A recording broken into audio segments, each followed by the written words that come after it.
أتمنى أن تمر عاصفة إعلان لعيبة الأهلي ومدربهم لفيلم أولاد رزق أن تمر على خير.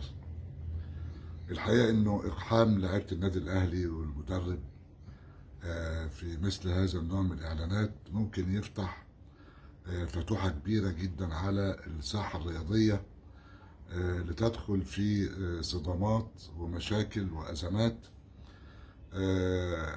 بلا داعي أو بلا مبرر. لأنه هذه النوع من الإعلانات لا تحمل رسالة للترويج الحقيقي للسلعة، ولكن يعني أخشى أن تكون بتحمل أمور أخرى لها أهداف، يعني مش عايز أقول فتنة ولا أقول أزمات ولا مشاكل، لكن لصراعات لا داعي لها. خصوصا إنه يعني ممكن جدا في نظام الإعلانات، وعلى فكرة الإعلان زي الإعلام الاتنين لهم شرف. ده رسالة الإعلام ليها رسالة شريفة، والإعلان نفس الموضوع. فإذا حد منهم خرج عن السكة بيحصل خلل كبير. ممكن جدا بكرة الصبح نلاقي إنه رجل أعمال زملكاوي أو شركة زملكاوية أو رئيس هيئة الشكل الفلاني في القاهرة أو في اسكندرية أو كذا، أو مسؤول في شركة أو رجل أعمال أيا كان، ويروح جايب 3 4 لعيبه من الزمالك ويروح عامل له برضه دعايه لفيلم للسوكي، او دعايه لغنوه يغنيها شاكوش ولا حمو بيكا، ايا كان. لان الامور لو ثابت كده هتبقى فيها مشكله.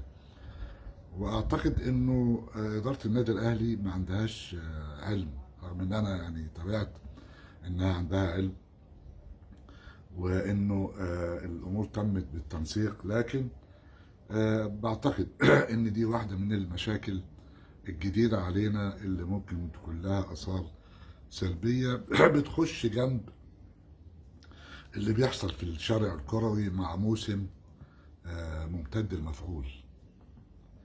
الدوري انتهى في كل مكان، واحنا لسه هنا الدوري المصري فيه لت وعجن كتير، وبدأت برضو نشوف حاجة جديدة. يعني بقينا نشوف النهاردة في ماتش الزمالك والمصري كلام سخن قوي ما كانش بيتقال قبل كده، وبيانات بتطلع من نادي الزمالك، وتحاليل فيها نوع من يعني القوة والشراسة.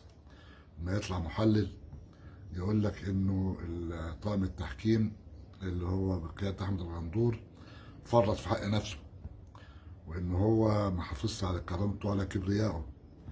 كل الكلام ده صحيح على فكرة. وانه يعني ازاي الراجل جوميز يخش عليه ينط في كرش الحكم الرابع وما فيش مشكله، لازم يتعاقب. وان عبد الله السعيد كان راسه براس وغندور وازاي عقله، لا ممكن يتعاقب فعلا. لكن تحس ان الدنيا ما كانتش ماشيه صح، وهكذا وغيره يعني. طيب وان زيزو شوح ومش عارف ايه، انا كل ده غلط مليون في المية. لكن في نفس الوقت لازم كل الحكام يبقوا كده، يعني مش مع نادي واحد او ناديين، مع كل الانديه. ياما نشوف ناس بتشوح وبتزعق وبتشتم الحكم، والسيد المحلل او المتابع او كذا ما بيطنش، بيعمل نفسه مش واخد باله. او ان ساعات بتشوف اللعيب بيرتكب اخطاء فادحه وتلاقي حتى المخرج مش واخد باله، طنش. فاذا كنا هنخرج من احداث ماتش الزمالك والمصري بصرامه تحكيميه على الكل توفر العداله، اهلا وسهلا. انما يبقى الكلام على انديه دون غيرها فقط لا غير، وبعدين يبقى في نوع من الفتوانه على بعض الانديه معينه وانت لا، بما في ذلك الانديه الاسماعيلي والمحله والدنيا دي كلها. يعني لازم يبقى في سواسيه، لان الوضع لو استمر كده في الموسم التاريخي الجهنمي اللي لازم يعني المنظمين والمسؤولين عنه اعتقد لازم يخضعوا للتحقيق، لان احنا بنشوف النهارده كله خربان، وبالتالي عندنا هي ازمه جايه. لكن يعني الملفت للنظر ان الزمالك لما يجي يحتج على الحكم والفار وله الحق في ذلك، انه دخل الاهلي في الموضوع.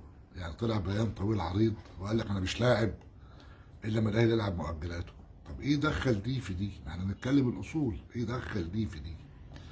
ومش لاعب الا بعد ماتش فاركو ما عدتش لاعب. طب لو انت يعني شديد قوي كده يعني ومش عايز تلعب، طب ما من بعد ماتش المصري يقول مش لاعب، اشمعنى ماتش فاركو يعني؟ على اساس ان يعني الناس تاخد وتدي في الكلام يعني ملهاش اي علاقه. عندك ازمه مع التحكيم، النادي الاهلي مش طرف فيها، ولما تيجي تصدر بيان يبقى البيان بتاعك محدد وقاطع في اتجاه واحد، مش بيان تلويشي. ودي مساله برضو خطيره. فبقينا داخلين يعني اهو، خرجنا من الاعلان دخلنا على جرجره الشارع لازمه بمباراه بتحاليل فنيه جهنميه تحكيميه. يعني موسم في حاجات كتير جدا غلط، فبقينا قدام أزمتين كبيرتين. أعتقد إن دي قصة مش هتمشي ولا تنذر بإن الموسم ممكن ينتهي على خير.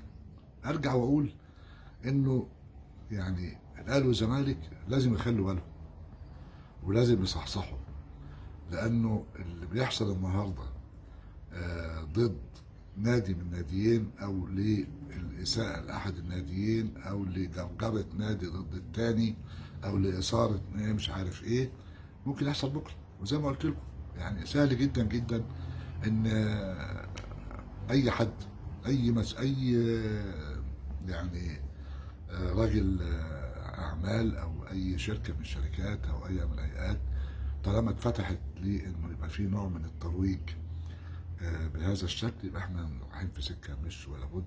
يعني انا حريص جدا على ان العلاقه بين الاهلي والزمالك تفضل سليمه، لان دول اكبر حزبين رياضيين في مصر وفي العالم العربي كله، وفي العالم العربي كله وفي الشرق الاوسط. فان اصابهما يعني ضر هتبقى المشكله كبيره جدا جدا. مساله المخوره في العلاقه بينهم بهذا الشكل الخطير اعتقد انه لابد من التصدي ليها. وعلى فكره الاثنين الاهلي والزمالك يعني الموارد الماليه والمكاسب اللي يكسبوها اعتقد ان هي لو اديرت بشكل صح مش هيحتوي على اي حد. شكرا لحضراتكم.